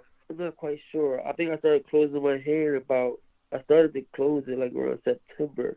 I mean, I was in therapy. I was doing therapy at home, and then I was going to therapy. And, I was just really strict on it, making sure I do everything to get it back to where it is. And I actually think that it healed pretty fast due to my determination. Yeah, credit to yourself for that, man. Credit to yourself. Now, on the back of an awful situation outside the ring regarding the shooting, some good news was waiting for you around the corner. You're now going to be fighting for the vacant IBF World Super Featherweight title against Kenichi Ogawa. Do you know much about him, Tevin? I actually don't. I actually just heard of him when they mentioned him, but as I look into him, I just know that he's a tough fighter, and he coming to fight, and he definitely coming. He's not coming to lay down. He's coming to take my head off. Yeah, he's got quite a punch on him as well. His record currently stands at 22-1 with 17 knockouts. The only loss on his record came by knockout, and it was to a guy called Yuki Miyoshi. It was back in 2012, but they actually had a rematch in 2013, and Ogawa knocked him out in the first round. So he kind of, even though he's not undefeated, so to speak, he has beaten every man he's been in a professional ring with. So credit to him for that. Now, I know that at times of your career, Tevin, going back quite a while now actually, but there was times where you weren't really motivated, you wasn't really taking boxing too seriously. Of course, you've had to do things the hard way, nothing's been handed to you. However, this fight is happening in the United States. Thankfully, you didn't have to travel to Japan. How motivated are you for this fight, Tevin? I'm happy as hell, man. All my hard work definitely paid off. Well, it's definitely paid off. And it's going to be on HBO, the co-main event, and I'm just happy to be a part of that, to be a part of the HBO squad. The most all the legends has fought on HBO. HBO is a platform, is a big boxing platform, and I'm happy to be there. And we're going to go get the job done like I've been doing. And you say there that it's the co-main event. What is the main event, Tevin? Because I thought it was the main. No, I'm the coach. Orlando Salido is the main event. Ah, right, okay. And of course, the previous holder of this title that you're fighting for was Gervonta Davis. He lost the belt on the scales when he came in overweight for his defence on the Mayweather-McGregor undercard. You two seem like you're not the best of friends, Tevin. Is that fair to say? Yeah, that's 100%. What really started all that stuff there? I'm not really interested in talking about him. I mean, right now, this is about me, and he had an opportunity. He had his little shine, and he messed up. So, you can scratch him off of this interview. Okay. I mean, I wanted to really ask you, to be honest, Tevin. I know that, of course, you're mainly focused on Ogawa here, but there was a situation before where you really wanted to fight, and obviously Gervonta was the champion. Now the tables have turned. You're going to be hopefully picking up his belt, and he's now calling you out. Yeah. And it just seems like you're basically saying, no, what goes around comes around. I'm not going to be giving you a shot. You can earn it like I did. So, I just want to say really credit to you. It's well, I suppose in some ways it's a little bit of karma, I suppose. Anyways, on the same card as you, Tevin, former world champion Francisco Vargas will fight Britain's very own Stephen Smith. I remember you going over to Monaco to support Jason Sosa when he fought Stephen Smith. Do you have any kind of opinion on the Vargas or Smith fight at all? That's actually going to be a hell of a fight, man. I actually can't wait to watch that fight before my fight, man. They both can fight, man. Steven's a really good guy, and I can't wait to see him fight, man. I mean, if I had to pull for one, I'm definitely going to pull for Stephen Smith. Yeah, we certainly hope so. It's he's had a few chances now, Stephen Smith, and I think this could be one of his last opportunities. So hopefully he can pull it out of the bag. Right. Should you win this fight, Tevin, that you've got coming up, the supposed next in line to fight you should be Billy Dibb. Of course, he wants me to add him in. Is that all right with you? Can I add him in? Yeah, you can add him in. Right, let's stay there 1 second. Let me try to get him in. Hello, Billy. You hear me? Yes. It's Joey. I'm on the line with Tevin. Hey, Joey. How you doing, brother? Yeah, good, my man. Good. I was just saying to Tevin there that should he win this upcoming fight against Ogawa on December 9th, the supposed next in line will be yourself. Yourself, you should be in line. Firstly, what I want to open up with really, Billy, I know this because I just spoke to you briefly, but just to the listeners and also to Tevin, if he may not know, why were you not given the chance to fight for this title?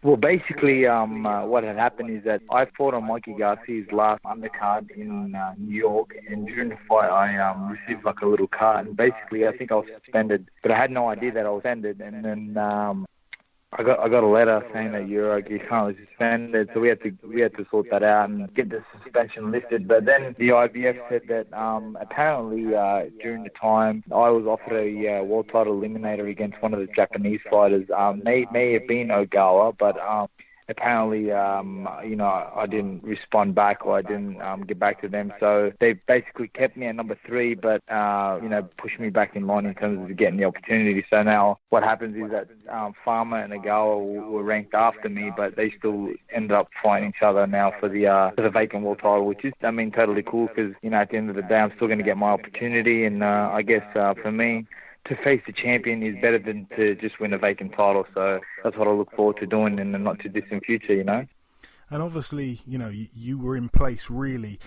You had that fight on Mikey Garcia's undercard. That was before Gervonta had not vacated, but lost the title on the scales. So, you found yourself in a bit of a stalemate situation, I suppose. I just want to really throw it over to Tevin now. Tevin, this guy on the line here, of course, he believes he's going to be sharing the ring with you come sometime next year. I just really wanted to say, is this a fight that you want, Tevin? I mean, that's the fight that presents itself. Hell yeah. And Billy, that's a fight that you want. I'm guessing that you'd prefer. Who would you prefer to win, actually, Ogawa or Tevin?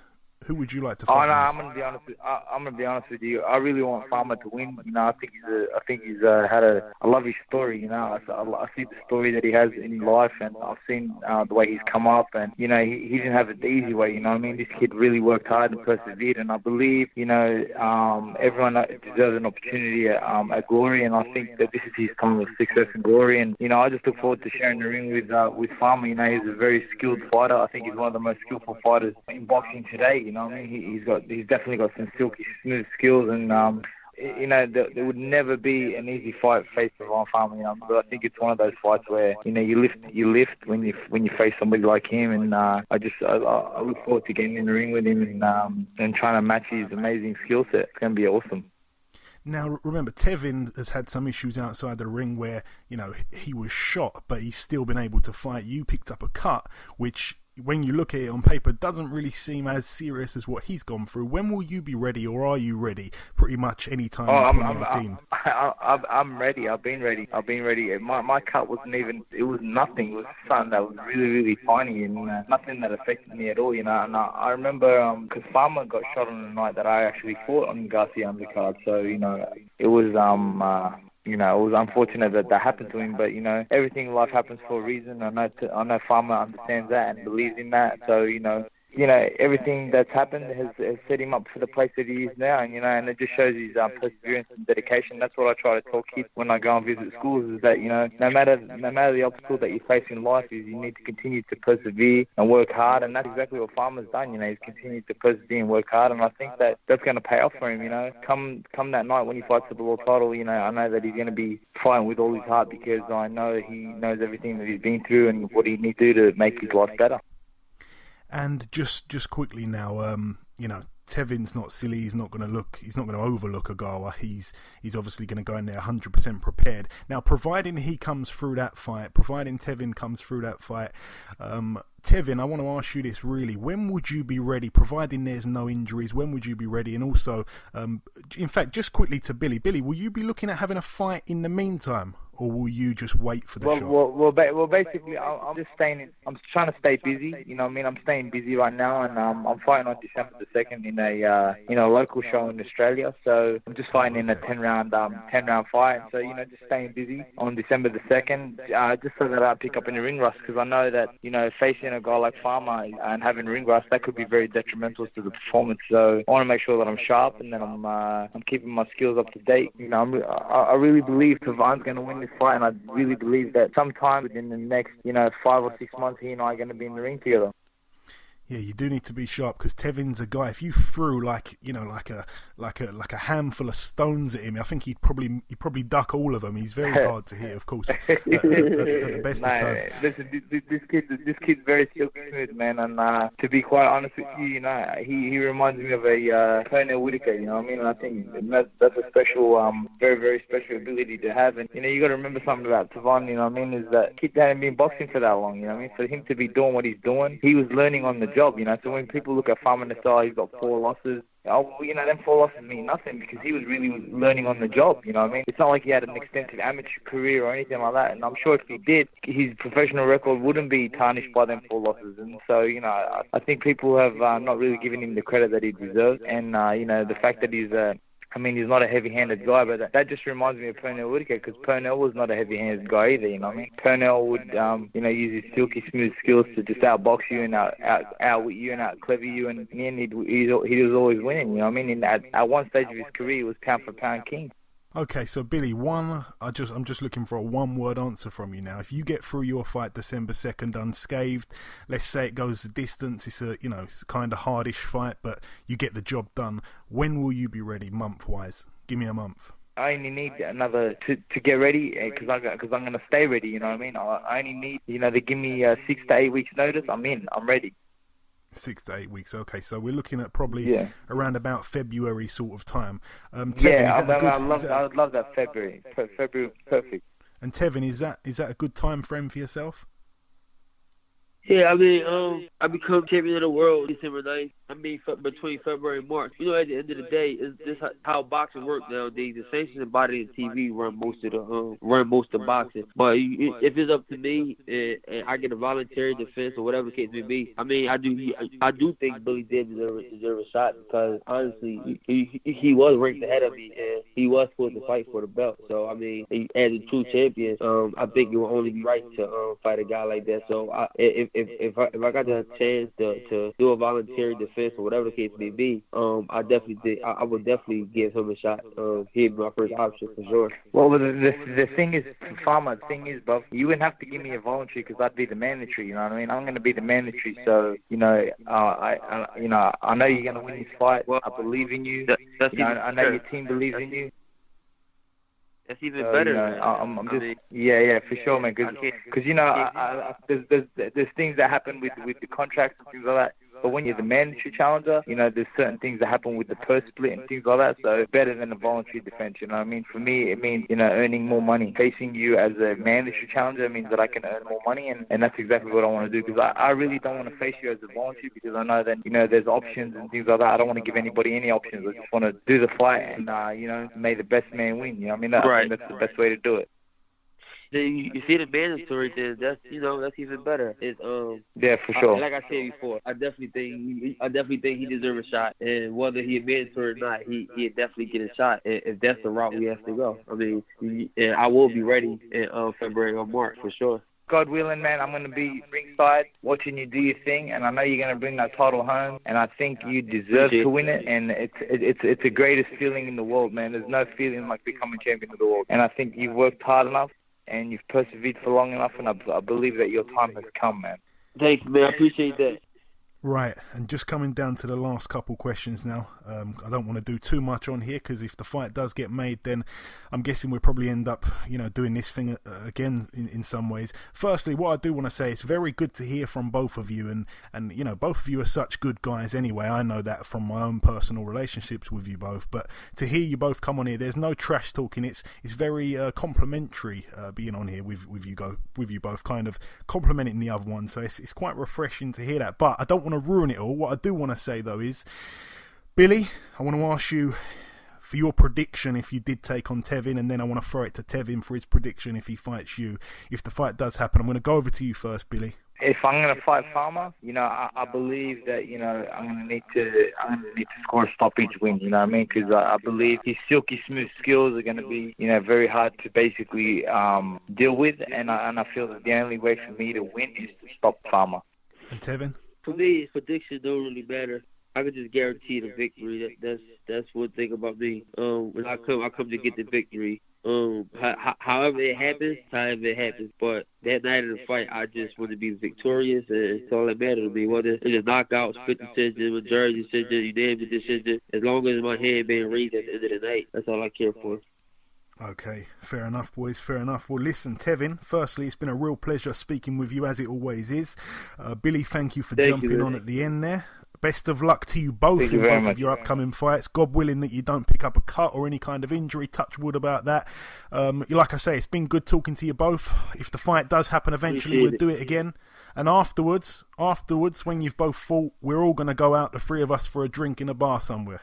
Hey, Farmer, man, I wish you all the best, brother. Fight hard, fight hard, man, and do what you do best, man. I know you got this, man. Take care of yourself, man. Man. Appreciate it. Good luck December 2nd, man.